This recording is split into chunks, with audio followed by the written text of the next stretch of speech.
السلام علیکم دوستو، کیا آپ دیکھنا پسند کرو گے پاکستان اور اسرائیل جنگ؟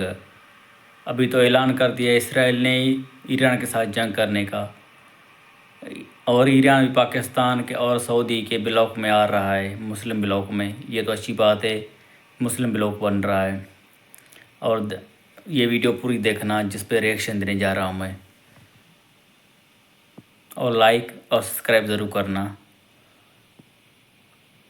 معزز دوستو، ایک اور جنگ پاکستان کے در پر دستک دے رہی ہے۔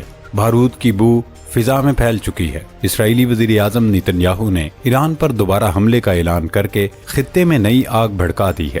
ایک بار پھر امریکہ اور اسرائیل مل کر ایران پر حملہ کرنے جا رہے ہیں۔ فردو کی نیوکلیئر سائٹ پر امریکہ نے جب حملہ کیا اور اسے تباہ کیا تو اس وقت ہی یہ خبر آ گئی تھی کہ ایران 400 سے 450 کلو افزودہ کیا جانے والا یورینیم بچانے میں کامیاب ہو گیا ہے۔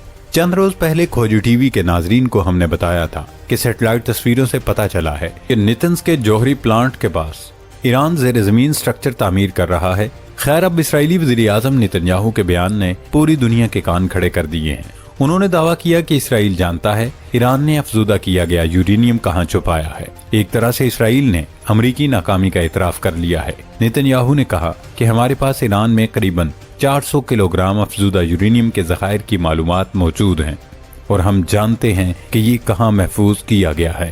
اسرائیل نے یہ ساری انفارمیشن امریکہ کے ساتھ بھی شیئر کر دی ہے، یعنی کہ اب ایک بار پھر امریکہ اور اسرائیل مل کر ایران پر حملہ کرنے کی منصوبہ بندی کر رہے ہیں۔ ایران نے اس سے نمٹنے کا بندوبست کر لیا ہے۔ ایران نے پاکستان سے مدد مانگ لی ہے۔ ایران نے نہ صرف پاکستان سے مدد اور تعاون کی درخواست کی ہے بلکہ اسرائیل پوری سپورٹ کر رہا ہے انڈیا کو۔ کیا پاکستان انڈیا اور اسرائیل کے ساتھ ایک ٹائم پر لڑائی کر سکتا ہے، جنگ کر سکتا ہے؟ کمنٹ میں آپ اپنی رائے ضرور دینا۔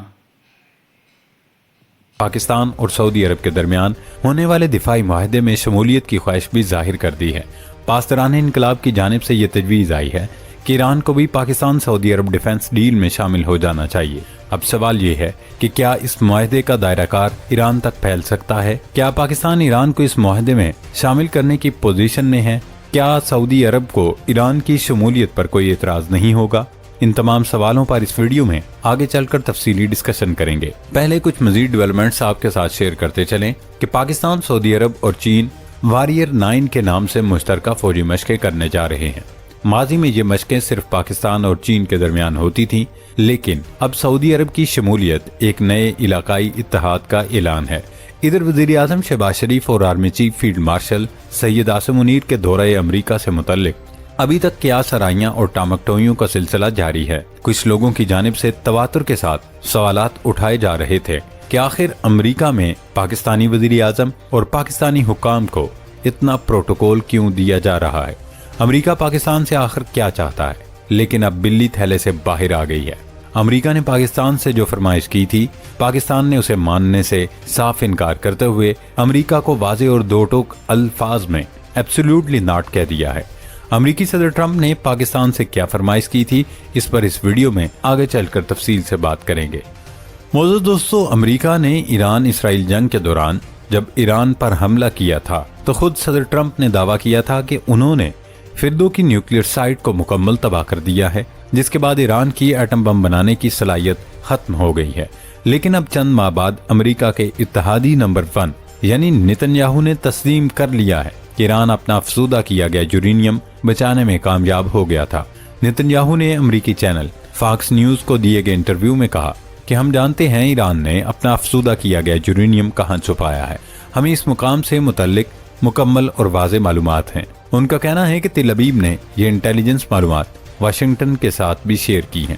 بین الاقوامی توانائی ایجنسی کے مطابق موسم گرما کے آغاز میں ایران کے پاس 60% خالص افزودہ یورینیم کی 400 کلو گرام سے زیادہ مقدار موجود تھی۔ اس کے بعد اسرائیل نے ایران کے خلاف جنگ چھیڑی۔ ناظرین، کسی بھی ملک کو ایٹم بم بنانے کے لیے تقریباً 90% تک افزودہ کی گئی یورینیم کی ضرورت ہوتی ہے، یعنی کہ ایران آدھے سے زیادہ کام کر چکا ہے۔ حالانکہ ابھی تک ایران نے ہمیشہ تردید کی ہے کہ وہ جوہری ہتھیار نہیں بنا رہا۔ اس انٹرویو کے دوران جب نیتن یاہو سے پوچھا گیا کہ کیا اسرائیل، جس کے بارے میں عام تاثر ہے کہ اس کے پاس خفیہ ایٹمی ہتھیاروں کا ذخیرہ موجود ہے، ایران کے یورینیم پر قبضے کا ارادہ رکھتا ہے، تو انہوں نے کوئی واضح جواب دینے سے گریز کیا۔ اسرائیل کی خواہش بلکہ فرمائش کے بعد ایران کا گھیرا تنگ کرنے کا سلسلہ شروع کیا جا چکا ہے۔ ایک بار پھر ایران پر عالمی پابندیاں لگا دی گئی ہیں۔ دوستو، اسرائیلی وزیر اعظم کا یہ بیان ایک طرح سے ایران کے خلاف اعلان جنگ یا کھلی دھمکی ہے۔ اس کے بعد ایران نے باضابطہ طور پر پاکستان سے سعودی پاک دفاعی معاہدے میں شمولیت کی خواہش ظاہر کر دی ہے۔ سعودی عرب سے ہونے والے معاہدے کے بعد وزیر اعظم شہباز شریف سمیت کئی وفاقی وزیر یہ دعویٰ کر چکے ہیں کہ دنیا کے کئی ملک ہم سے رابطہ کر رہے ہیں اور وہ بھی اس دفاعی ڈیل میں شامل ہونا چاہتے ہیں۔ نائب وزیر اعظم اسحاق ڈار نے بھی لندن میں صحافیوں سے گفتگو میں یہ بیان دہرایا، لیکن انہوں نے کسی بھی ملک کا نام لینے سے گریز کیا کہ اب تک کون کون سے ملک پاکستان سعودی عرب ڈیفنس ڈیل میں شامل ہونے کی خواہش ظاہر کر چکے ہیں۔ اب ایرانی پاسداران انقلاب کے میجر جنرل اور ایرانی سپریم لیڈر کے مشیر رحیم صفوی نے کہا کہ سعودی عرب اور پاکستان کا مشترکہ دفاعی معاہدہ مثبت پیش رفت ہے۔ ایرانی میڈیا سے گفتگو کرتے ہوئے رحیم صفوی کا کہنا تھا کہ ایران بھی اس معاہدے میں شامل ہو جائے تو یہ اچھا ہوگا۔ اسلامی ملکوں کو باہمی اختلافات کو پس پش ڈال کر مشترکہ چیلنجز کا سامنا کرنا چاہیے۔ انہوں نے کہا کہ امریکہ کے علاقائی اثر و رسوخ میں کمی آ رہی ہے۔ امریکہ اب اپنی توجہ ایشیا پیسیفک خطے